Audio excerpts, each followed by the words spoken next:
Hey folks, it's Sunday afternoon, 4 o'clock, and I'm greeting you from the beautiful Lugano here in southern Switzerland. I just arrived at noon and it was so scorching hot that I just decided to first make a stop at the beautiful place that I really enjoy, which is we call it a Lido. It's a public swimming spot right on the Lake Lugano, right behind me. And I've been just enjoying a bit of the sun over there.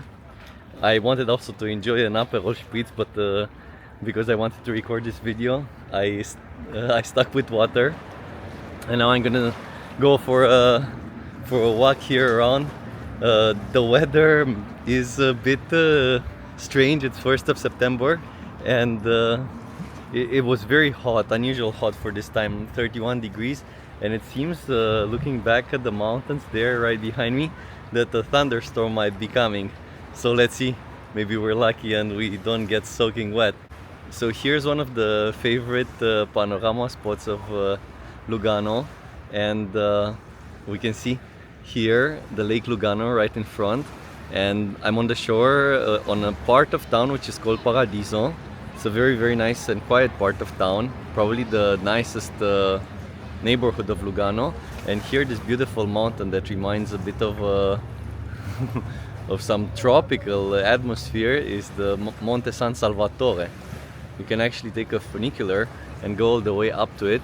I'm gonna show a bit later in my video. This walk in Lugano is actually so beautiful that I even will try to avoid filming myself and rather showing you all these beautiful spots here. You can see there some folks just were parking their boat.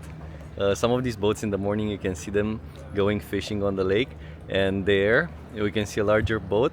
There's a few little spots on this lake where these tour boats stop. So one of them is there in Paradiso, and then the next stop would be Lugano city center. There's another bigger boat that goes on this tour on the lake.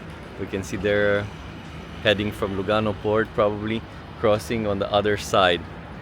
The other side is still Switzerland, but a little town there. Really, if you can, I don't know if you can see it. It's at the tip of that of Monte Bre, but it's on the other side where the mountain is perhaps the tallest.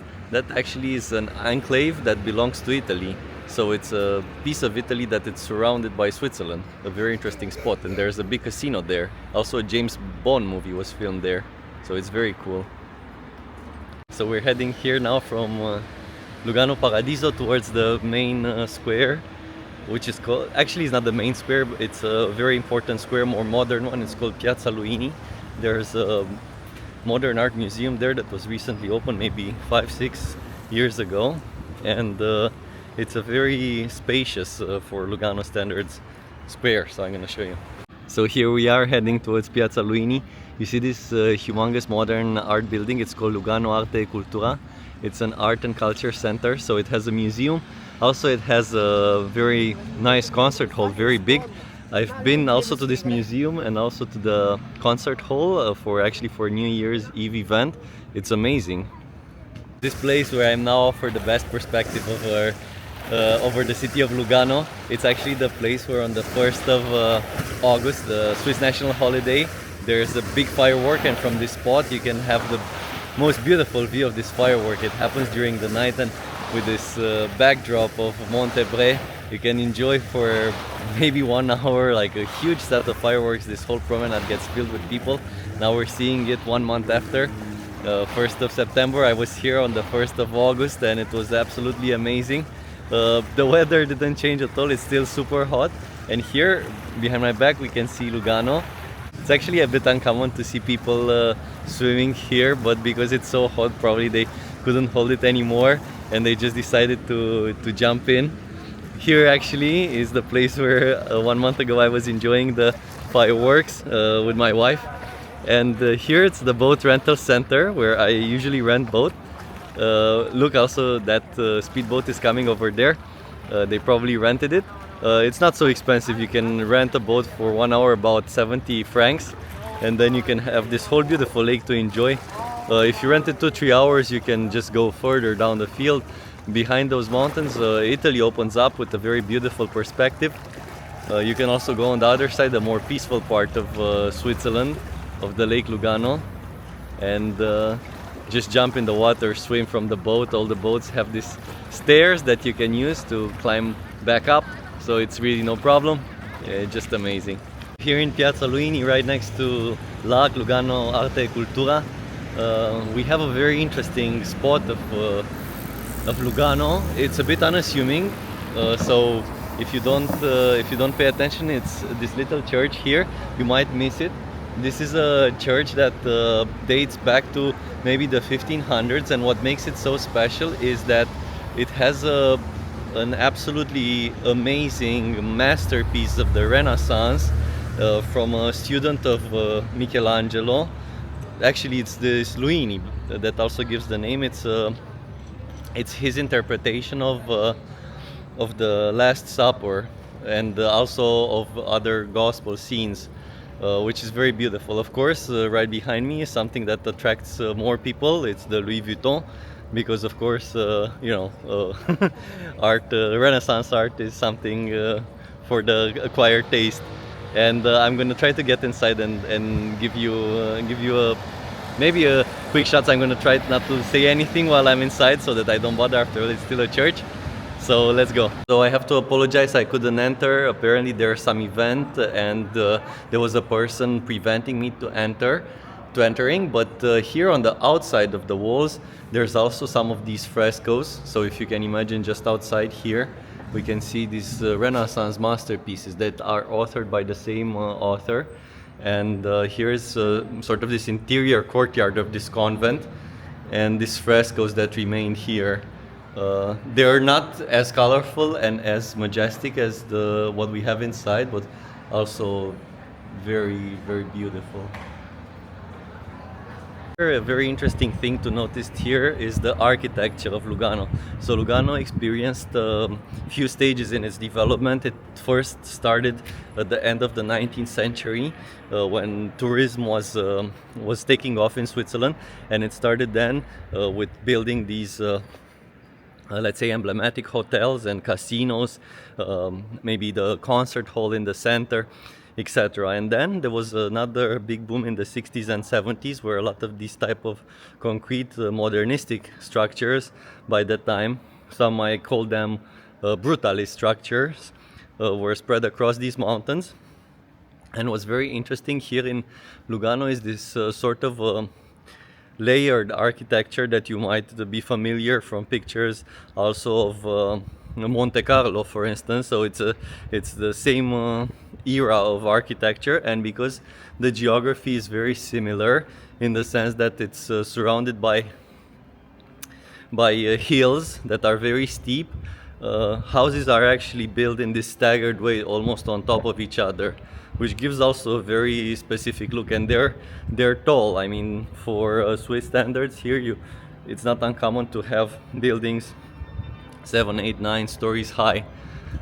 Usually in the northern Switzerland, they prefer for this type of hilly environments to build more this kind of terrace buildings. But here it's a bit a different approach to architecture. Walking now on the main shopping alley of Lugano.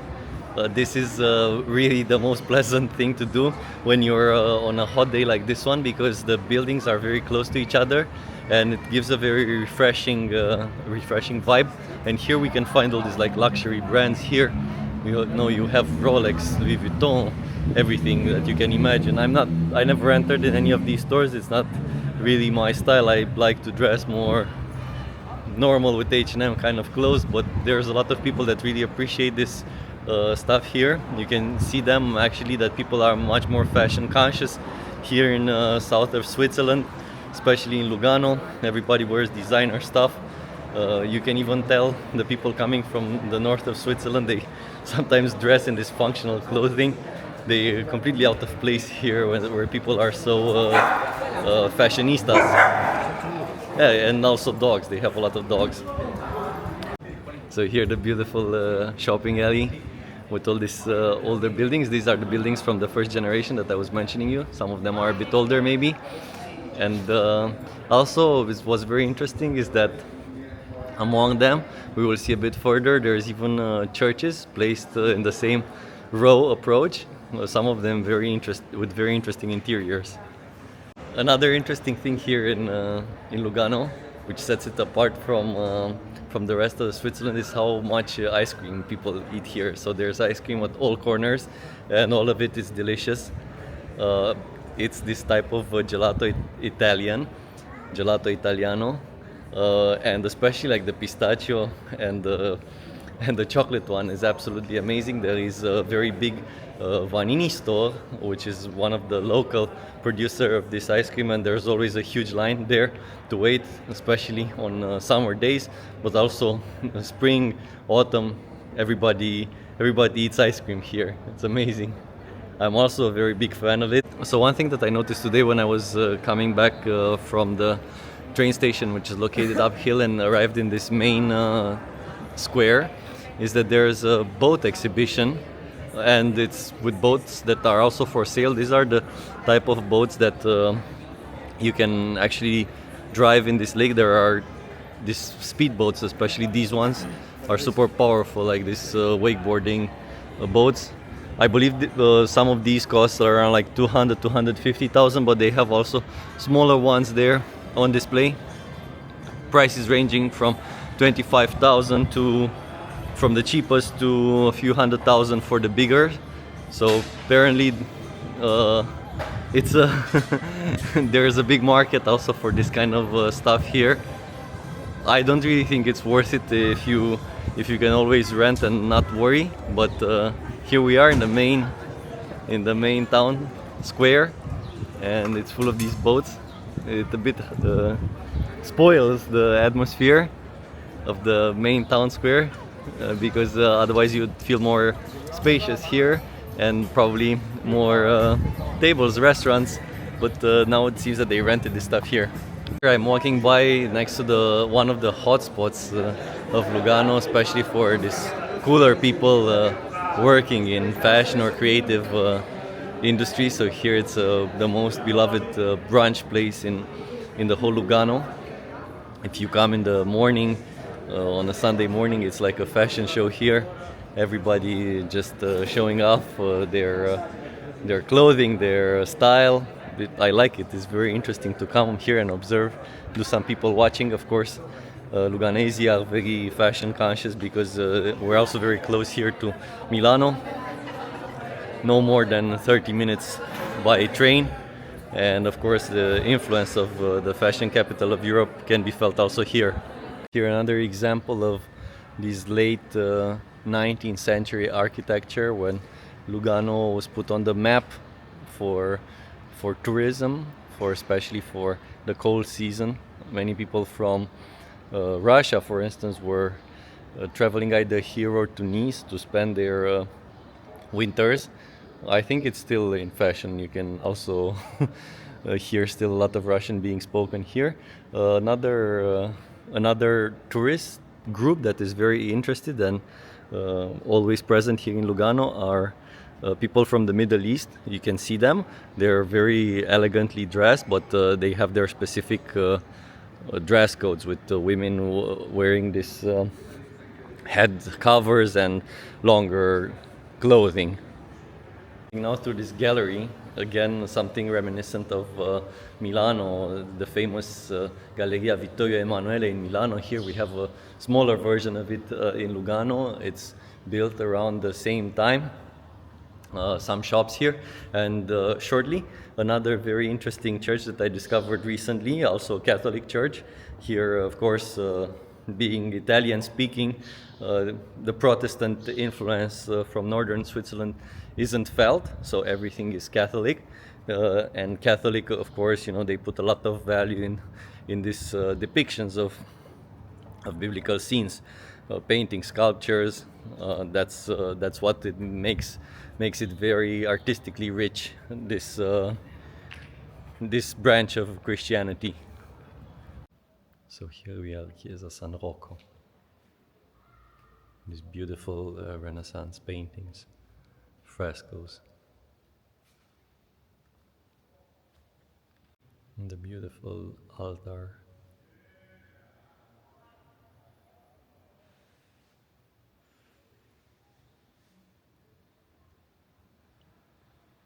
So here in the park, we're getting close to probably one of the most Instagrammable places in the whole Lugano. Is this gate to the lake. It's always closed. Maybe you can open it, or at least when they built it, probably it was the way that the owner was reaching towards his boat. Now it's closed, and it's for sure the most Instagrammable, or one of the most Instagrammable places in the whole Lugano. You can see this beautiful panorama of Monte San Salvatore in the background. In here you can already see that the leaves are beginning to turn. It's not everything green now, it's a mix of green and yellow, and soon it will be just yellow. So as you see guys, here everything is super green, super lush. You can feel definitely the Mediterranean air and also the Mediterranean flora. Many of these trees that you see here are evergreen, so they're not losing their leaves in winter.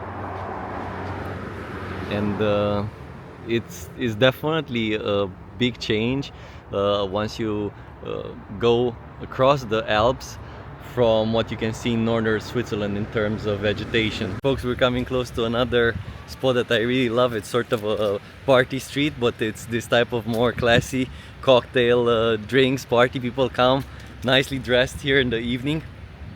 It's probably a bit too early now, it's only 5 o'clock, so here people start going out around 7, 8, 9, probably because it's so hot. They're still bathing. One thing you'll notice here in Lugano and generally in the Italian Switzerland compared to the northern part is that men hang out with women.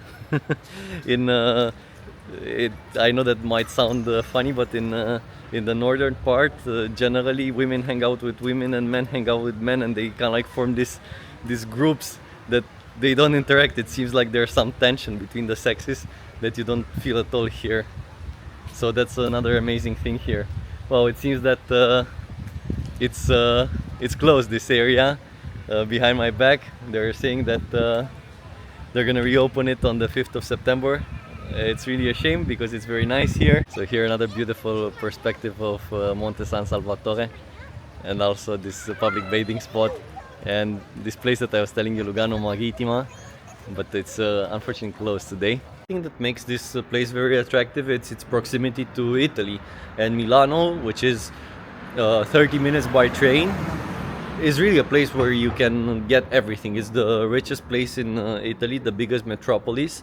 It has a lot of business, a lot of fashion, a lot of art events, so people here generally have a stronger connection to the north of Italy, Lombardia, than to the north of Switzerland, the German-speaking part. Actually, for a long time, this whole canton was part of Lombardia, which is the northern region of Italy. Of course, whose main city is Milano. It actually joined the Swiss Confederation at the end of the the middle of the 19th century, when this wave of revolutions swept across Europe and the nation states formed. So here's one example of these side streets of Lugano. Here it's this part of town that was again developed at the end of the 19th century. Here you can definitely find some very nice apartments. Rentals are also quite affordable. Probably you're not gonna have to pay more than 1,200 for a very nice spot. What's also very interesting here in Lugano is that the politics and policies are quite different from the rest of Switzerland. We all know that we have this federal system here where there's a lot of autonomy at the state level, but the Ticinesi, the people of the canton Ticino, decided to use this to their advantage in the sense of being very business friendly. They open to, for instance, crypto. They open to also international trade. So a lot of this trade, for instance, with also Arab and Chinese, Russian companies, is seated here. Actually, one interesting thing is that the canton of Ticino is the canton where most of the gold refining of the world is taking place. if you could imagine that. So all gold is being shipped here and then made into these lingots of gold. So for folks, here I am. It's 7 p.m. People are starting to come to have dinner in this main square, Piazza Luini. I'm just seeing there. I also myself managed to successfully avoid ice cream, but did not avoid Aperol Spritz. So I went to a place. Actually, these drinks like Aperol Spritz, Cinzano, Vermouth, Martini, they're typical of the north of Italy and also of this region, which is very similar in its culture to the north of Italy, to Lombardia. And what is very nice is that when you are ordering such a drink, you're being served also an aperitivo. That's how we call it in Italian. I also am speaking Italian, and in this case, I just ordered such a drink, and as an aperitivo, I got five five tapas, very nice quality, nuts, three kinds, also some very interesting cream, and olives. So everything inclusive. Here I had to pay 15 francs for this whole serving, which is by Swiss standards a very small price for a cocktail that is served in such a manner with a very big ice block. And in Italy you probably can get something like that for even 7 or 8 euros. So, you know, like you can just pass your day having drinks and nibbling on this very tasty aperitivos. So here, the highlight of the evening, I'm walking on this pier right in the city center with a beautiful view of the Lake Lugano. Here next to us the Monte Bre, and back to it Monte Bolia. I climbed both of them.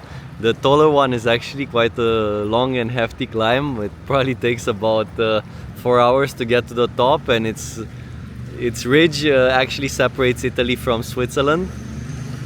And here, a very nice forested shore on the other side of the lake. It's only reachable by boat, so if you rent a boat you can go and enjoy also a bit of that atmosphere there.